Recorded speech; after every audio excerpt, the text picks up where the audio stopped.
Hi! Hello! నమస్తే. Welcome back to another mini vlog. అందరూ ఎలా ఉన్నారు? అందరూ బాగున్నారని బాగుండాలని కోరుకుంటున్నా. సో, ఇదొచ్చేసి డే 2 అండ్ బస్‌లో మా సిస్టర్ అనమాట. వాళ్ళు ఇది గేమ్ తీసుకొచ్చారు. ఫుల్ ఆడుకున్నాం మేమింక అది. అండ్ నెక్స్ట్ అక్కడ ఆ రోజొచ్చేసి మేము ఆహ్, సుచిపార వాటర్ ఫాల్స్ దగ్గరికి వెళ్ళాము. సో, ఇదండి లిటరల్‌గా హెడ్‌ఏక్.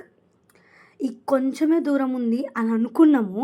కానీ లిటరల్‌గా అసలు ఎంత నడిచినామంటే మళ్ళీ చూడండి కొంచెమేమో ఫ్లాట్ ఉంటది. కొంచెమేమో ఇలా కిందికుంటది. చూసిర్రా ఒకళ్ళనొకళ్ళం మేము ఎట్లా పట్టుకొని వెళ్తున్నామో. తప్పట్లేదు. ఆ సిట్యుయేషన్ అట్లుంది. అండ్ ఒక స్టేజ్‌కొచ్చిన తర్వాత కొంతమంది రాలేకపోయారు. ఏజ్డ్ గాని, లేకపోతే ఆ మెట్లు దిగడం ఇదంతా. ఇది కింద వాటర్ ఫాల్. అబ్బా! కానీ లిటరల్‌గా ఫోటోస్ దిగినాం కానీ, అది ఒక 4, 5 కిలోమీటర్స్ ఉంటది. బట్ రకరకాలుగుంటాయి స్టెప్స్ గాని అదంతా అసలు అబ్బా! అది తలుచుకుంటే భయమైతుంది. అండ్ ఇక్కడొచ్చేసి నా కొడుకు, వాడు మాత్రం 9 మంత్స్‌కి ఫుల్ ఎక్స్‌పీరియన్స్ అయితుండు.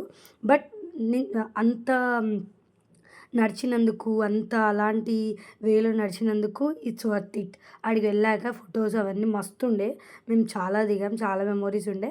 అండ్ ఇక్కడొచ్చేసి glass bridge 900 and glass bridge అనే దగ్గరకొచ్చాము. సో, ఆ గ్లాస్ బ్రిడ్జ్ మీద నడుస్తుండాలి.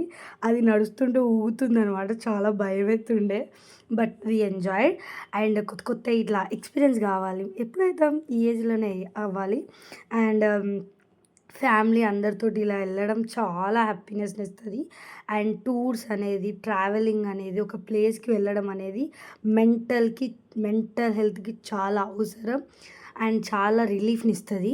అండ్ దీన్ని కొంతమంది ఏమనుకుంటారంటే మన రిలేటివ్స్ గానీ, ఫ్రెండ్స్ గానీ వీళ్ళకి డబ్బులు పిచ్చలవిడిగా ఉన్నట్టుంది తిరుగుతుర్రు, బాగా ఖర్చు పెడుతుర్రు అనే ఫీలింగ్ తోటి ఉంటరు. లేదండి. చాలా మెంటల్ రిలీఫ్ ఇస్తది. ఒక ఇయర్లీ వన్స్ 6 మంత్స్‌కి ఒకసారి గాని, ఇయర్లీ ఒక్కసారి గాని ఇలా వెళ్ళడం వల్ల మెంటల్ స్ట్రెస్ చాలా రిలీఫ్ ఉంటది. అండ్ మన పార్ట్నర్స్ తోటి గాని, మన పిల్లలతోటి గాని మనం టైమ్ స్పెండ్ చేసిన ఫీలింగ్ గూడా ఇస్తది. సో, ఇది నా ఫీలింగ్ టూర్ విషయంలో. ఒక్కొక్కళ్ళ ఫీలింగ్ ఒక్కొక్కలాగుంటది. నా ఫీలింగ్ అయితే ఇది. అండ్ అలా డబ్బులు వేస్ట్ అది ఇది అనుకునే వాళ్ళని మనం చెప్పలేము. ఎందుకంటే వాళ్ళు ఒకటి ఫిక్స్ అయ్యి ఉంటారు కాబట్టి అదే వేలో ఉంటారు. అండ్ ఇక్కడొచ్చేసి ఉయ్యాలనమాట. అది మేము ఒక్కళ్ళమే ఎక్కాము. అది ఎక్స్‌పీరియన్స్ మళ్ళా కాలేము అని నేను మా హస్బెండ్ ఎక్కామనమాట. ఇది సెకండ్ డే 2 అనమాట. సో, మీరెలా ఎంజాయ్